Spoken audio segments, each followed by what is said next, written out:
Hello viewers, నేను మీ రోహన్. బేసిక్గా 498A అంటే తెలియని వాళ్ళు ఉండరు ఇప్పుడున్నటువంటి వాళ్ళల్లో, అందరికీ ఆల్మోస్ట్ తెలిసే ఉంటుంది. బట్ కాకపోతే 498A ఫేక్ కేసు వేస్తే ఏం చేయాలి, ప్రొసీజర్ ఏముంటుంది అనేది చాలామందికి తెలియదు. సో ఈరోజు మనతో పాటు అడ్వకేట్ మాలతి గారు ఉన్నారు, ఆవిడ మాటలను అడిగి తెలుసుకుందాం. Hello madam. హలో. సో బేసిక్గా 498A అంటే ఆల్మోస్ట్ అందరికీ కరెక్షన్, ఇప్పుడు 498A 85 అయింది బిఎన్ఎస్ కొత్త యాక్ట్ కింద. ఎస్. సో ఈ కేసు తెలియని వాళ్ళు ఆల్మోస్ట్ లేరు.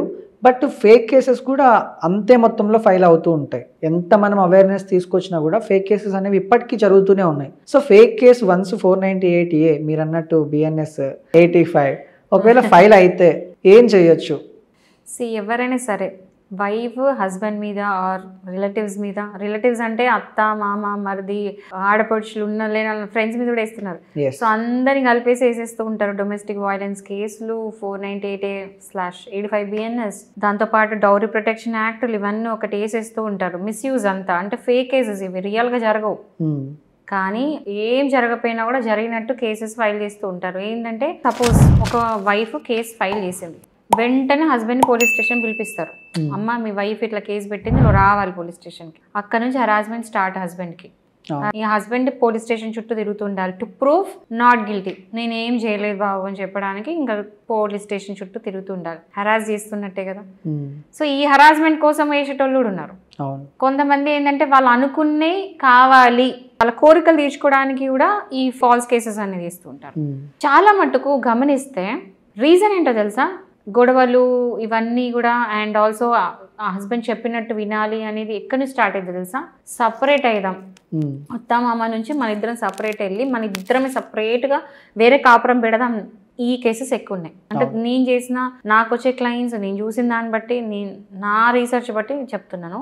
మోస్ట్ ఆఫ్ ద కేసెస్ ఎక్కడ స్టార్ట్ అవుతుంది అంటే ఇంట్లో సపరేట్ అవుదాము అనే దగ్గర నుంచి స్టార్ట్ అయ్యి, హస్బెండ్ విన్నాడు నేను నా పేరెంట్స్ని చూసుకోవాలి, మనం వెళ్ళిపోతే ఎవరు అని అక్కడ స్టార్ట్ అవుతాయి. ఇంకా వినక వీళ్ళు ఏం చేస్తారు, అమ్మాయిలు వెళ్తారు మంచిగా వాళ్ళ అమ్మ ఇంట్లో నాలుగు కూర్చొని నన్ను హరాస్ చేస్తున్నారు ఇదని చెప్తారు. ఇంకేం చెప్తారు, చాలా మంది, అంటే నేను తప్పుగా మాట్లాడతలేను, బట్ కొంతమంది వెరీ ఫ్యూ అడ్వకేట్స్ మిస్లీడ్ చేస్తున్నారు. అమ్మ మీరు చెప్పిన మాట ఏంటంటే ఈ కేసు వేసేయండి వింటారు అని. అందరిని అంటలేను, నేను ఎవరిని కూడా ఇక్కడ ఇన్సల్ట్ చేస్తలేను, అడ్వకేట్ని కూడా కొంతమంది ఉన్నారు. సో వాళ్ళు వెళ్ళి సజెస్ట్ చేయడం వల్ల వెళ్ళి ఫేక్ కేసెస్ అనేది పెడతా ఉన్నారు.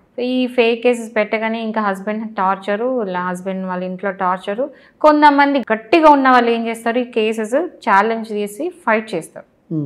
కొంతమంది ఇంకా భయస్తులు ఉంటారు. కొంతమంది ఎందుకు ఈ టార్చరు, మెంటల్ పీస్ కావాలని చెప్పేసి సరే నువ్వు చెప్పిన మాట వింటా అని చెప్పేసి కేసెస్ ఎత్తయ్యి నేను వచ్చి వింటా అనే వాళ్ళు ఉన్నారు కొంతమంది. సో ఈ పక్క పెడితే ఎవరైతే ఛాలెంజ్ చేయాలనుకుంటున్నారో అండ్ ఆల్సో ఎవరైతే భయపడుతున్నారో వాళ్ళకి ఇచ్చే సజెషన్ ఏంటంటే, లేదు మీరు భయపడాల్సిన అవసరం లేదు, you can still challenge it. మీరు ఏం చేయొచ్చు అంటే సెక్షన్ 482 కింద మీరు వెళ్ళి హైకోర్టులో క్వాష్ చేయించుకోవచ్చు. మీరైతే ఏదైతే అఫెన్సెస్ వేశారో, డొమెస్టిక్ వైలెన్స్ కేసు కావచ్చు, లేకపోతే 498 కావచ్చు, ఏదైనా అవన్నీ కూడా మీ దగ్గర కనుక ఆమె వేసిన అలిగేషన్స్, ఇప్పుడు ఒకసారి కేసు అయింది ఎఫ్ఐఆర్ అయింది అన్నప్పుడు అందులో అలిగేషన్స్ కూడా రాసి ఉంటాయి, ఇది చేశాడు అది చేశాడు అని ఏదో వేస్తూ ఉంటారు. ఆ అలిగేషన్స్ అన్నిటి కూడా మీరు క్వాష్ చేసే ఎవిడెన్స్ మీ దగ్గర ఉండాలి.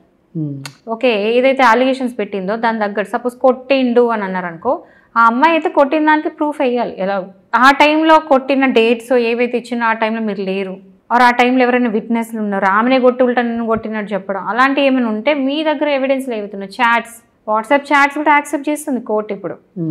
ఏ విధంగానైనా సరే ఎవిడెన్స్ అనేది హస్బెండ్ దగ్గర ఉంటే, కొట్టలేదు ఫాల్స్ అలిగేషన్స్ అంటే మాత్రం వెళ్ళి హైకోర్టులో క్వాష్ చేయించుకోవచ్చు. ఇది చాలా ఈజీ మెథడ్ అంటే ఏంటంటే హైకోర్టులో మొత్తం ఫ్యాక్ట్స్ చూస్తుంది, ఎవిడెన్స్ చూస్తుంది, దాన్ని బట్టి ఏంటంటే క్వాష్ అనేది జరుగుతుంది. సో మీరు కోర్టు చుట్టూ తిరుగుతూ ఉండాల్సిన పని ఉండదు, ఇక్కడనే క్వాష్ అయిపోతుంది మీ కేసెస్ అని. సో ఆమె చెప్పిన మాట వినాల్సిన పని లేదు, ఏం లేదు, మీ దగ్గర న్యాయం ఉన్నంత మట్టుకు కోర్టు అనేది మిమ్మల్ని కాపాడుతుంది.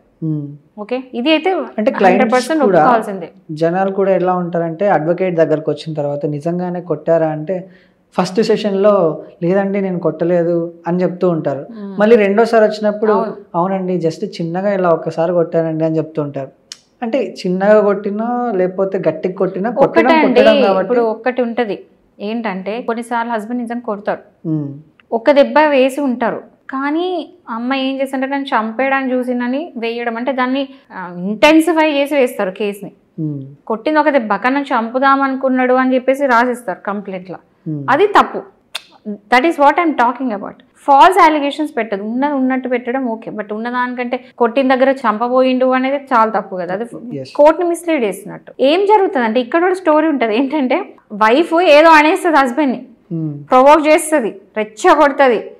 ఇంకా ఈ హస్బెండ్ మెంటల్ అయిపోయి ఒక దెబ్బ వేసిండంటే ఇంకా నన్ను చంపుతున్నాడు, నన్ను చంపడానికి వచ్చిండు అని ఈ అమ్మాయి వెళ్ళి కేసు పెట్టడం జరుగుతుంది. సో ఇట్లాంటి కేసెస్ కూడా నేను చూసాను. సో కొట్టడం అయితే 100% తప్పు, బట్ ప్రొవొకేషన్ ఉండద్దు.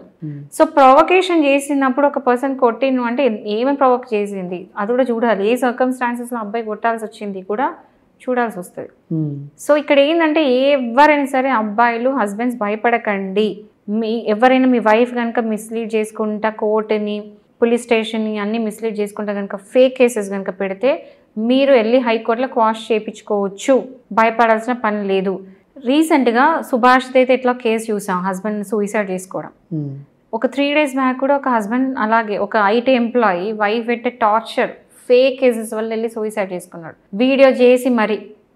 ఎందుకంటే కోర్టులో పెట్టే టార్చర్ తట్టుకోలేక.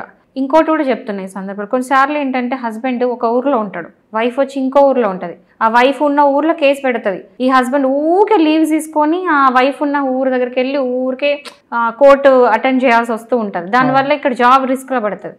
దాన్ని కూడా సుప్రీంకోర్టు గైడ్ లైన్స్ ఇచ్చింది, మీరు పర్మిషన్ తీసుకోవచ్చు, ఒక అఫిడవిట్ వేయొచ్చు, ఏమనంటే నేను ఇక్కడ ఉంటాను, నా తరఫున నా లాయరే కేసు చూసుకుంటాడని మీరు వేయొచ్చు. సో దానికి కూడా మీకు సొల్యూషన్ ఉంది. సో కేసెస్ వేరే వాళ్ళ ఊర్లో ఉండి ఇక్కడ కేసు జరుగుతున్నా కూడా రాకుండా కూడా లాయర్తో మేనేజ్ చేసుకోవచ్చు. ఎస్, అక్కడ క్లియర్ గా చెప్పాలి అఫిడవిట్ లో, ఇట్లా నాకు ఈ రీజన్స్ వల్ల ఐ కాంట్ అటెండ్ అని చెప్పేసి. ఫ్యామిలీ కోర్ట్స్ వాటిని యాక్సెప్ట్ చేయాలి, ఒకవేళ స్ట్రాంగ్ రీజన్ ఉంటే ఫ్యామిలీ కోర్ట్స్ యాక్సెప్ట్ చేయాలి. సుప్రీంకోర్టు దాని గైడ్ లైన్స్ కూడా ఇచ్చింది.